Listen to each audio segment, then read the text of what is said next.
Hey, what is up, DCS Crew? We are here back at it today with a USA-made knife review brought in no small part by the shameless promotion here by River's Edge Cutlery. If you've seen the channel, you've known that they actually have a couple of really nice exclusive knives.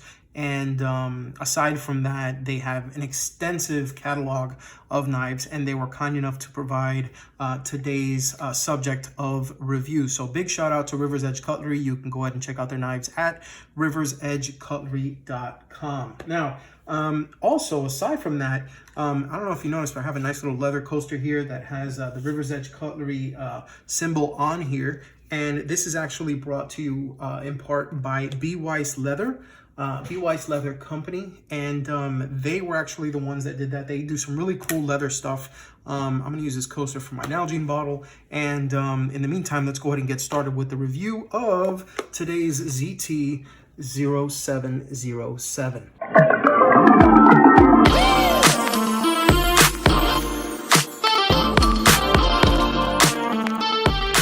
All right, guys, now back to the moment that you have all been waiting for.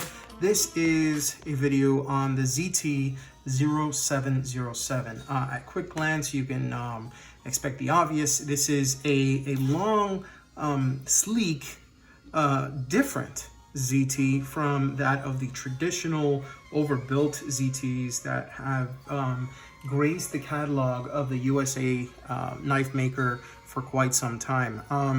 This is actually one of the first 100 that were produced out of ZT's factory. In fact, if you can see right there, the serial number says the story. It is serial number 0098. And this is a USA-made knife out of Okai, the corporation. And 20 CV steel on this. You have machined carbon fiber on the presentation side, deep carry clip for right hand or left hand carry, and a milled titanium clip on the lock side.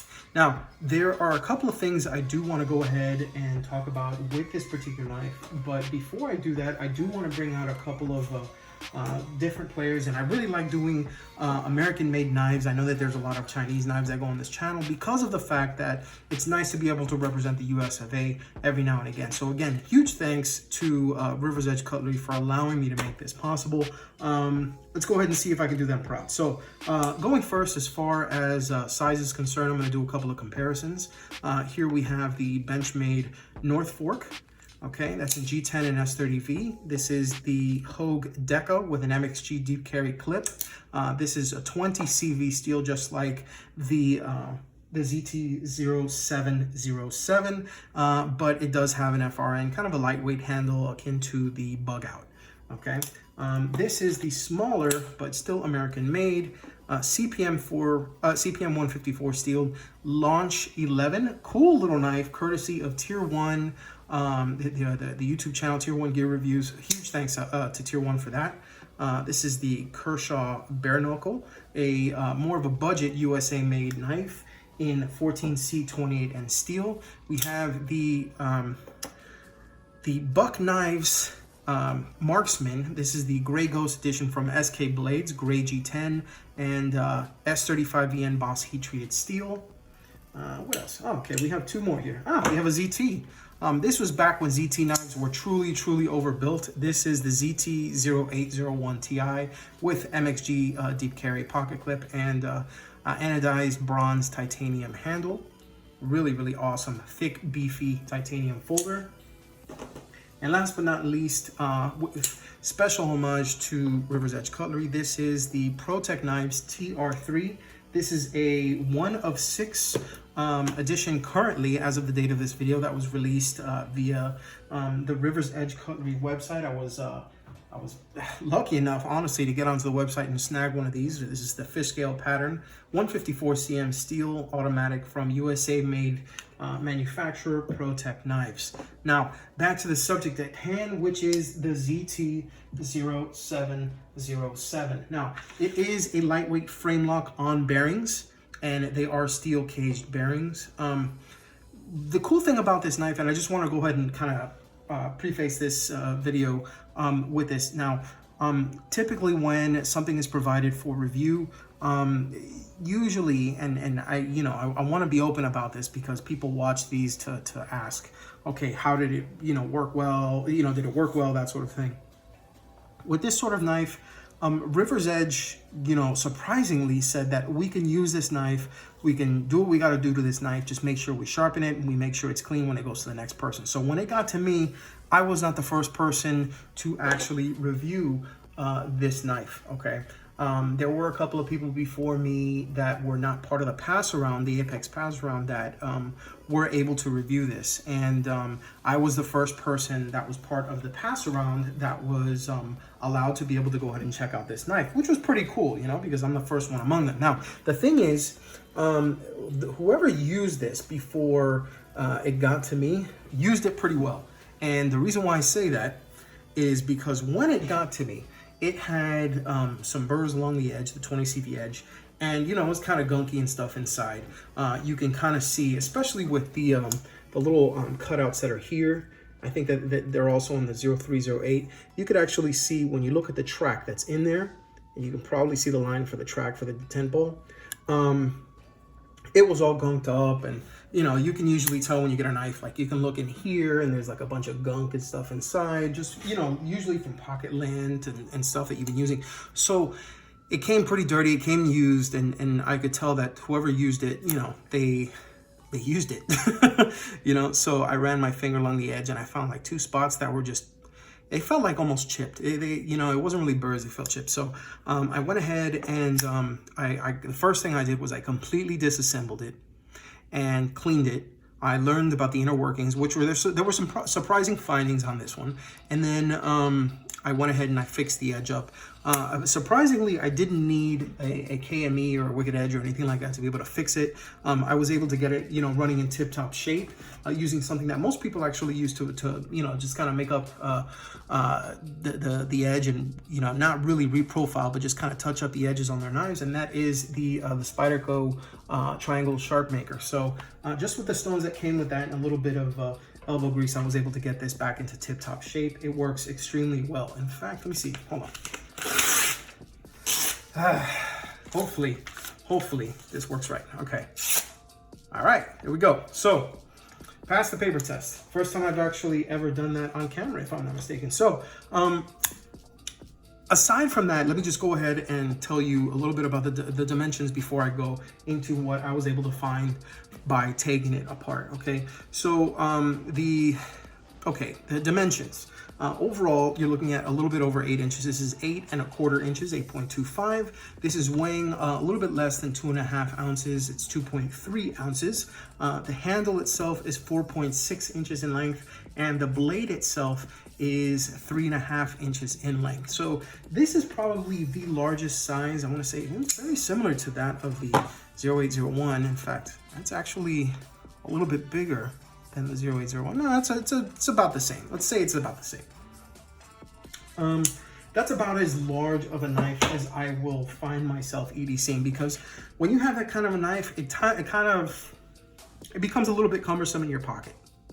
Okay, and the problem is that when you have something that's cumbersome in your pocket, when you're reaching into it and getting your car keys, or you're getting your multi-tool, or whatever you choose to keep in your pocket, like for example, I tend to keep something like this, set up in my pocket. It gets kind of clunky and it feels weird, and I don't like that. I usually like, a nice slim form factor. So this is actually a really nice compromise in the fact that it's a larger knife, but it's sleek. It feels very comfortable in the hand, surprisingly comfortable considering how thin it is. It's actually 0.46 inches in thickness. It's actually fitting really, really well in the hand.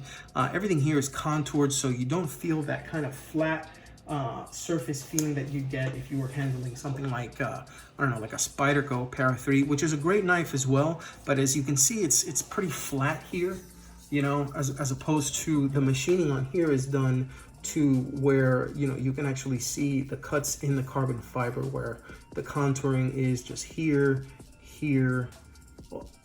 down over here, and then down here as well. So it actually fits really well in the hand. And then even on the titanium side, you can see that they've gone ahead and they've contoured and they've left some really nice markings on the titanium on both sides on the lock side. So I thought that was pretty cool.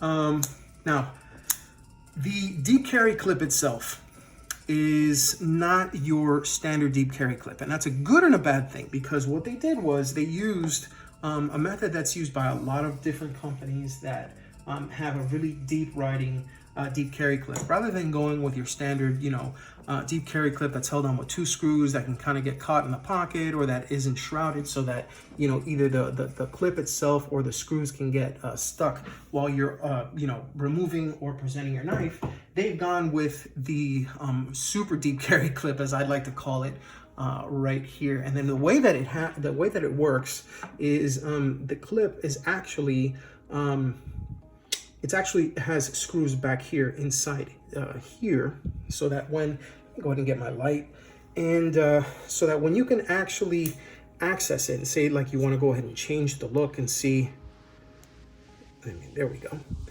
it's actually accessed from back here.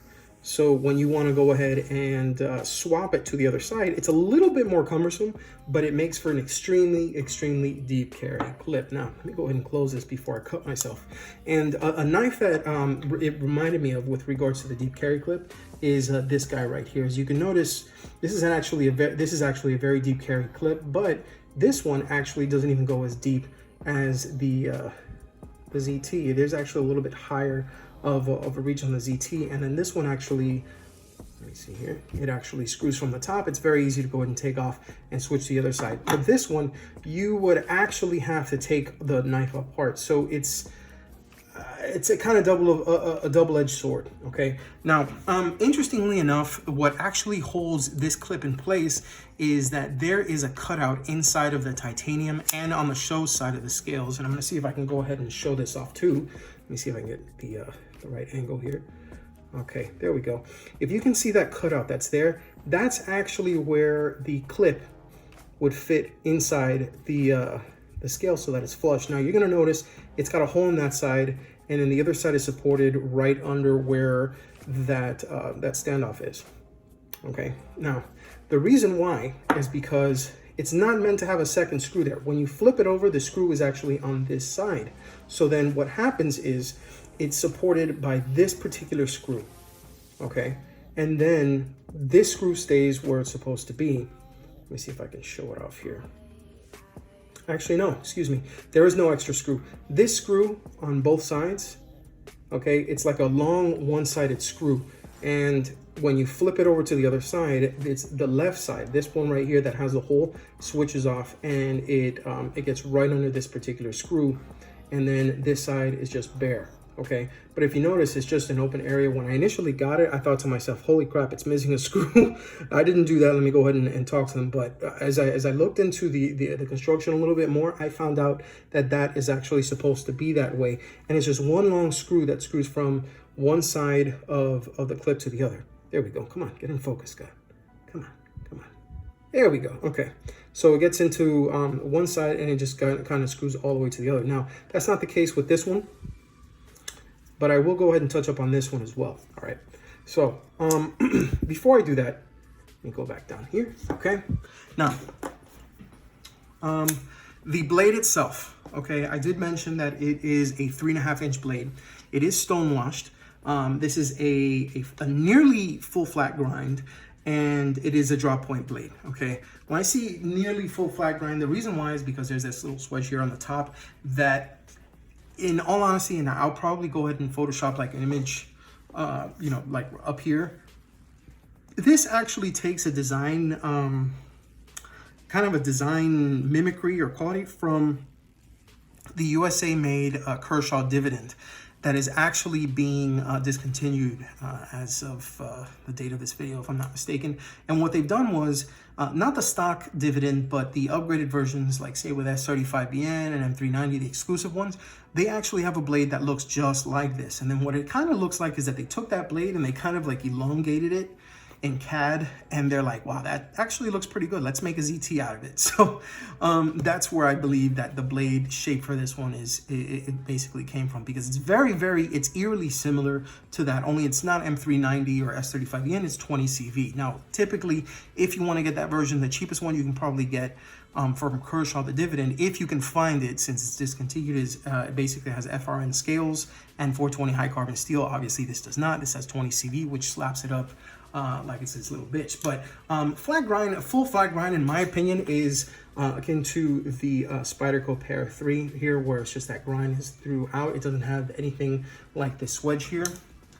But that doesn't knock it off in any way, shape, or form. I did just want to go ahead and talk about that. Now, the flipper tab on this, okay, and I will show this off, has been skeletonized, just like you have these cutouts here on the show on the scale side. You do have a skeletonized flipper that you can see right here. It doesn't really do much in the greater scheme of things with lightening the you know, the overall shape and handle, or even the blade, but it is a nice little setup. It actually gives it that kind of very subtle, you know, just that little extra detail, which is nice.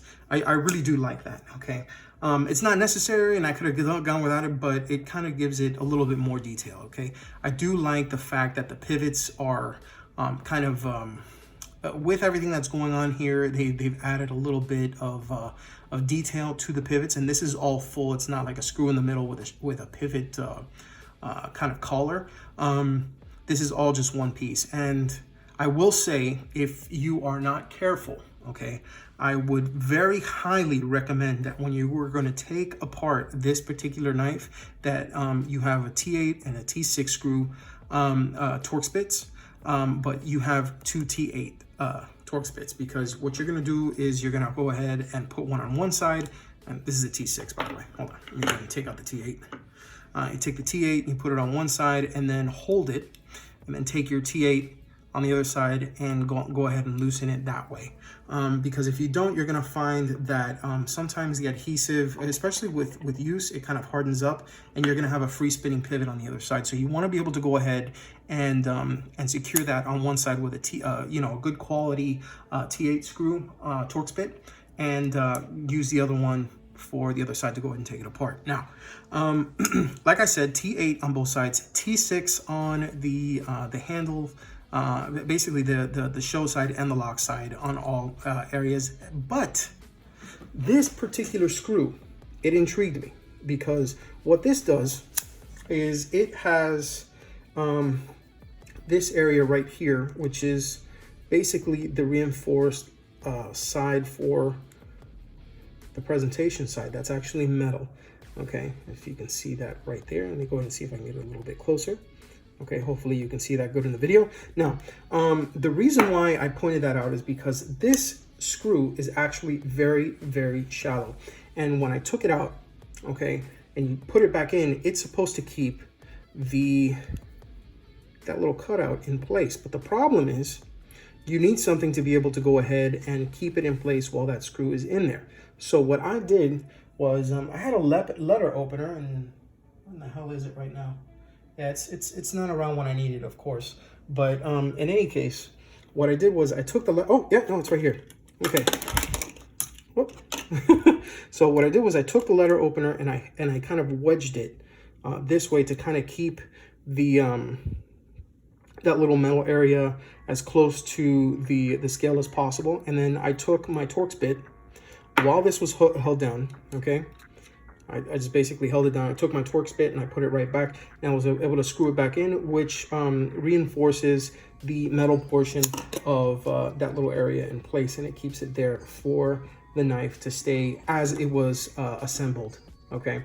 Now, one other thing that I learned, of course, after taking it apart, is that the action itself, there's a reason why it's not a drop shut action. Okay, I have a lot of knives that are drop shutty. Like, for example, this guy, this is probably my guillotine of all my knives, super drop shutty. You'll have even the ZT0707 Ti. Okay, this guy, it's a frame lock, it has that detent area, but I mean, it's pretty drop shut. Now, with this knife, the detent has been tuned to where no matter what,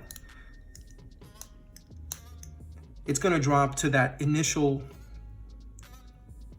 I want to say right there. Okay, and then what happens is it's kind of like a little bit of resistance, and then it's very simple to drop after that.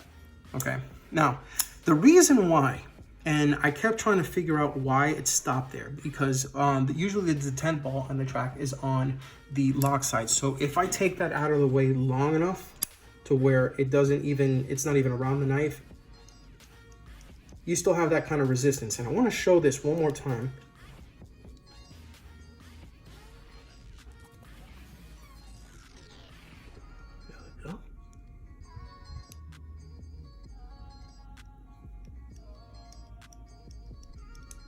Okay, I'm sure you could hear that. So the reason why I did that is because when I took it apart, I found that the reason why it still has that resistance is because there is actually a detent ball on the other side as well. All right, and hopefully I can get that on camera. Okay, I'm gonna put this in my mouth, so it's probably gonna sound a little bit odd for a second.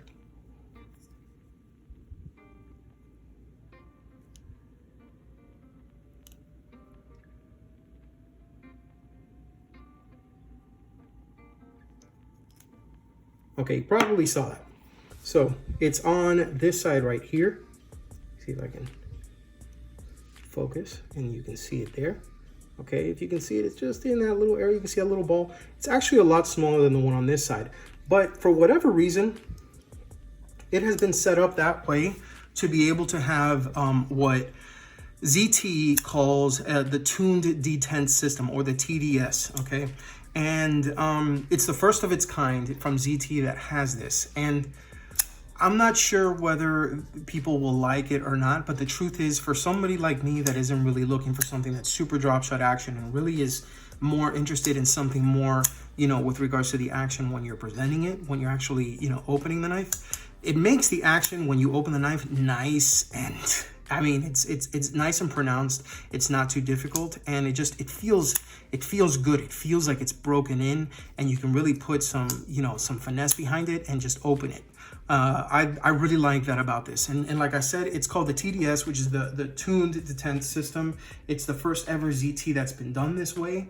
I'm wondering what other ZTs have this, because, I mean, truth be told, it's very, very different from that of my other ZT that I have up here, and any of my other knives, to be completely honest.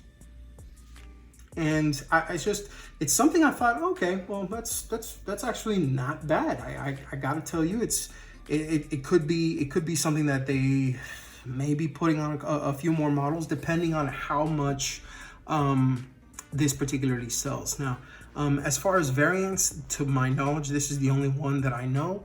They may come out with a micarta variant, or even an all titanium variant. That would actually be pretty cool, because they've done that with other knives like the ZT452s and the 450s, you know, other kind of sleek style knives. Now, what I like most about this is that this could actually, it fits really well as a lightweight everyday carry, you know, an upscale everyday carry knife, you know, just due to the size. It'll fit most hands extremely well. The pocket knife is set up to where even the clip looks a bit unobtrusive. So if you're in areas where, like, say you're working at an office and you're wearing khakis or slacks that aren't black, putting this in your pocket will make it look like this is a pen clip. And I thought that that's pretty, that's pretty genius, because you're not going to become an HR nightmare, especially with everything that's going on nowadays. You don't want anybody to feel like you're somebody menacing. So it's nice to know that that was thought up. The only thing is, I'm not sure, you know, based on how the construction of this clip is, how far it's going to go without kind of maybe warping or you know, breaking, that sort of thing. It is a bit of a thin clip, and just the way that it's held by one screw. I'm not sure how long that'll hold up, but if it does hold up well, I would hope that Kershaw has spares that they can provide, just in case it happens to, you know, to break, or even another aftermarket company can make one, because to my knowledge, this is the only like knife model I know on the ZT lineup or even the Kershaw lineup that uses this kind of clip. So I don't recall any other ones that are like that. Feel free to go ahead and sign off in the comments below if you happen to know any that actually utilize that type of clip. But that being said, I mean, I used it quite a bit. The knife was, I mean, it's very, very sharp. I think it's 12/100ths. Yeah, 12/100ths behind the edge, and just the look on it, it's very reminiscent to the M390, you know, Kershaw Dividend blade. Which is something that I've always liked. But one thing I didn't like about that version is that, you know, it had very flat handles. This has nice contoured handles. It's a little bit thicker, you know, in the hand, and it feels great. Plus, it's not assisted, which is great. I mean, I think that the action opening this is awesome. Some people might not like the fact that it's got that little tuned detent system to where it stops and it keeps it from being drop shutty. But truth is, for somebody like me, I mean, it's perfectly, well, sorry, my hand got in the way, but I think it's actually pretty good. I don't really like going over price because the truth is, price is something that's more of a relative term, and I feel that if people, you know, find a knife that they like and it works well, they're a lot more willing to be able to pay the price for it. Now, that's not to say that they're gonna pay $300, $400, $500 for a knife that, you know, is gonna have, you know, everything that they want. I mean, the truth is, you can probably get something for cheaper. Like, for example, my Gray Ghost cost me, I think it was about 125-ish, 130-ish. And I mean, this guy has always been fantastic for me. But I mean, same here. I mean, I've paid well over $200 for everything that went into this particular knife, between the pocket clip, the anodized hardware, which there is more anodized hardware, I just took it off, and the bronzed anodization. It actually came as the standard ZT0801 Ti before this was done.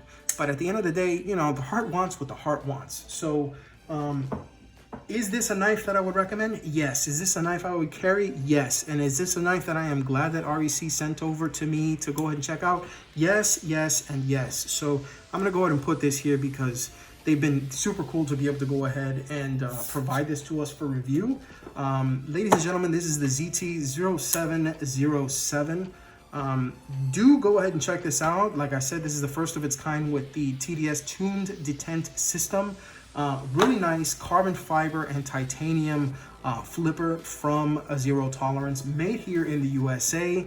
And I mean, what can I say, guys? You have to get something like this in your hand to go ahead and check it out for yourself. It's something different, but it's gonna feel really good. It's gonna fit great in the pocket. It's thin, but it's sleek, and it just feels ergonomically right in the hand, surprisingly, because of the fact that it's sleek and it's thin. So go ahead and check this out if you have the opportunity. Sound off below in the comments if you have any questions about this, and reach out to me at Instagram at Daily Carry Solutions. If you want to go ahead and see more content like this, feel free to go ahead and subscribe, hit like, and I will make sure that I keep doing stuff like this for you. So that being said, just remember, guys, whether it's a buck, whether it's a ZT, hell, you can even be rocking a Benchmade, okay? But just remember, if you EDC, whether it's REC or ZT, think of DCS. I'll see you guys next time. Take it easy. Peace.